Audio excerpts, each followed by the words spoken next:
ඉතින් යාළුවනේ ඔයාලට මේ පේනවා ඇති මේ නිවිති කොළ වලට වෙලා තියෙන දේ මේ පණු රෝගයක් ඇවිල්ලා ඔක්කොම පත්‍ර ටික කාලා. ඉතින් අපි ඒකට තමයි මේ කොමි විකර්ෂක ස්ප්‍රේ කරන්න හදන්නේ.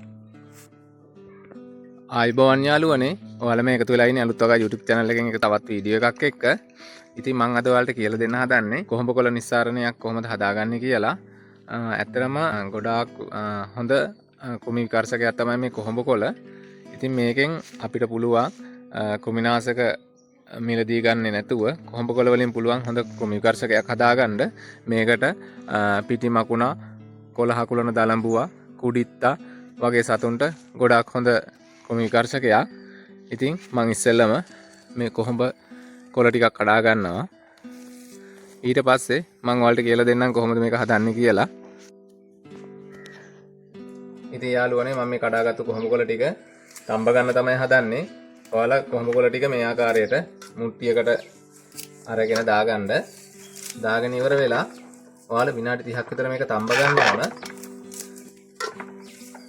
ඔයාලට පුළුවන් මේක දරලිපක තඹ ගන්න.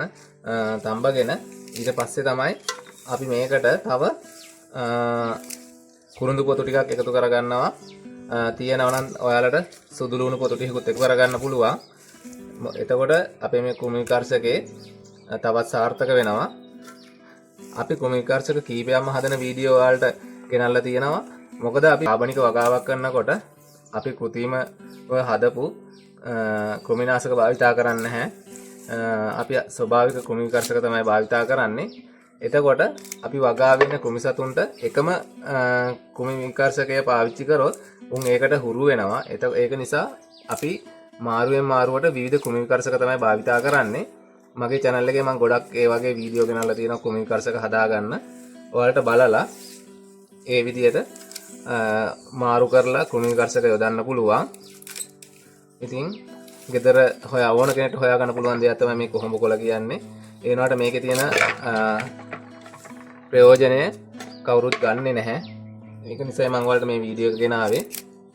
සල්ලි වලට වෙනද පොලෙන් ක්‍රිමිනාශක ගේන්න නැතුව පුංචි වගාවක් කරන කෙනෙක්ට මේ වගේ දෙයක් කරගන්න පුළුවන්.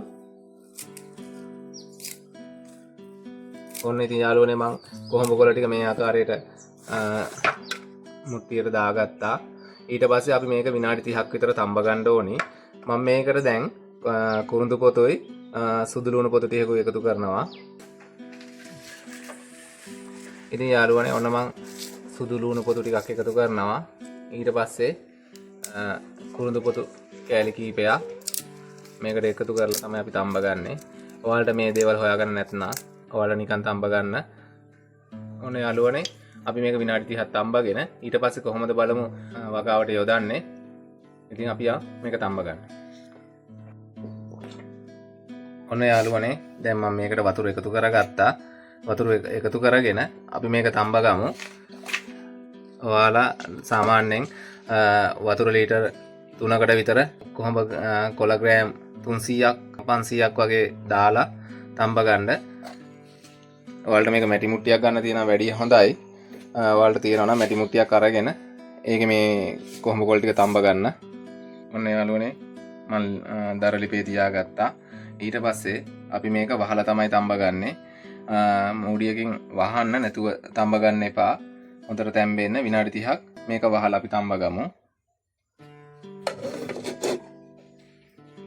හරි යාළුවනේ මේක තැම්බුණාට පස්සේ ඊළඟට මොකද කරන්න කියලා මම ඔයාලට පෙන්නන්නම්. ඔන්න යාළුවනේ විනාඩි 30ක් විතර දැන් හොඳට මේ මගේ කොහොඹ කොළ නිස්සාරණේ තැම්බිලා තියෙන්නේ. අපි බලමු දැන් කොහොමද කියලා. මේ වලට පේනවා ඇති. දැන් තැම්බිලා තියෙන්නේ. අපි මේක පොඩ්ඩක් කවලම් කරගමු.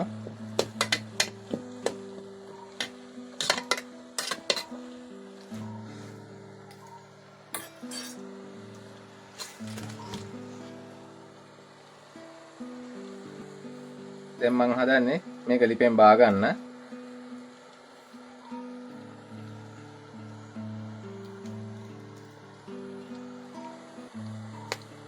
ඔන්න යාළුවනේ අපි හදන්නේ මේක පෙරා ගන්න.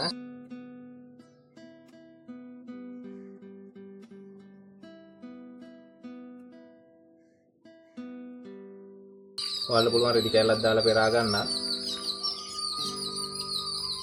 ඔන්න අපි මේක පෙරා ගත්තා.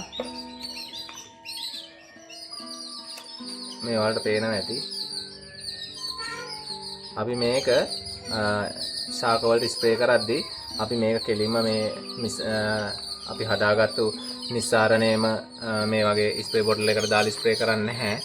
අපි මේකට ජලය කොටස් එකකුත් එකතු කරලා තමයි අපි මේකට ස්ප්‍රේ කරන්නේ.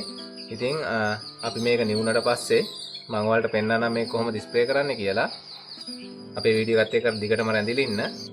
ඔන්න යාළුවනේ මම මේ කෝප්ප භාගෙට තව ජලය කෝප්ප භාගයක් එකතු කරනවා.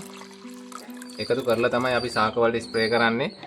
මොකද කෙලින්ම අපි ඒ සාන්ද්‍රණය අපි හදාගත්තු නිස්සාරණය ශාක වලට ස්ප්‍රේ කරාම ටිකක් සැර වැඩි.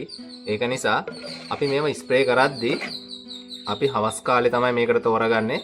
දවල් කාලේ පත්‍ර වලට ස්ප්‍රේ කරාම ඉක්මනට වාෂ්ප වෙනවා.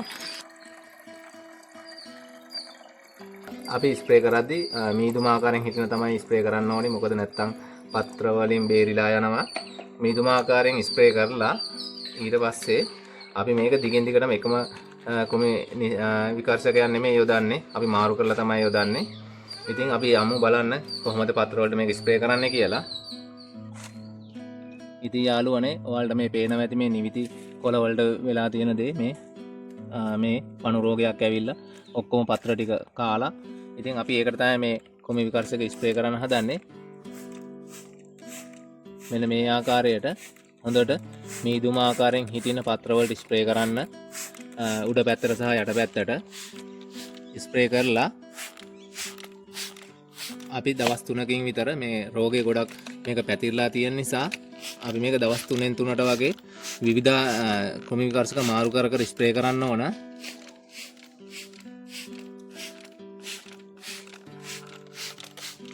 මේ ආකාරයට ඔයාලා පත්‍රවල යටිපැත්ත හරවලා හොඳට මේ ක්‍රම විකර්ෂකය යොදන්න. මොකද අපි ගෙදර හදාගන්න දේ අපේ කෑමට හදාගන්න දේ. ඉතින් මේ වගේ දෙයක් කරනකොට ඔයාලට ආත්ම තෘප්තියක් තියෙනවා. ඉතාමත් පහසුවෙන් කරගන්න පුළුවන්. මේ ඔයාලට පේන ඇති මේ කුඹි జాතියක් ඇවිල්ලා මේ යාලා කරන්නේ මේ පුංචි කරල් එනකොටම ඒවා යුස උරා බොනවා. යුස උරා බීලා මේ තියෙන මේ කරල් මේ එහෙම මේ වගේ කරල් එනකොටම එයාලා කරන්නේ මේවා යුස උරා බොනවා. ඊට පස්සේ මේවා වර්ධනය වීමක් වෙන්නේ නැහැ. ඒක නිසා මේ වගේ වලට අපිට මේ කුඹි විකර්ෂක ඔයාලට බලන්න පුළුවන්. කුඹි ටික ඉවත් වෙලා යන ආකාරය මේ ආකාරයට ඔයාලට ස්ප්‍රේ කරලා ඔයාලේ වගාව සාර්ථක කරගන්න පුළුවන්. ඉතින් මම මගේ යාළුවෝ හැමෝගෙම ඉල්ලනවා. ඉතින් වීඩියෝ එක හොඳයි නම් වීඩියෝ එකට ලයික් එකක් දාලා අපේ channel එකත් එක්ක දෙකටම එකතු වෙලා ඉන්න කියලා. අපි මේ වගේ වැදගත් වීඩියෝ එකකින් ආයෙ ඉක්මනට හම්බ වෙමු.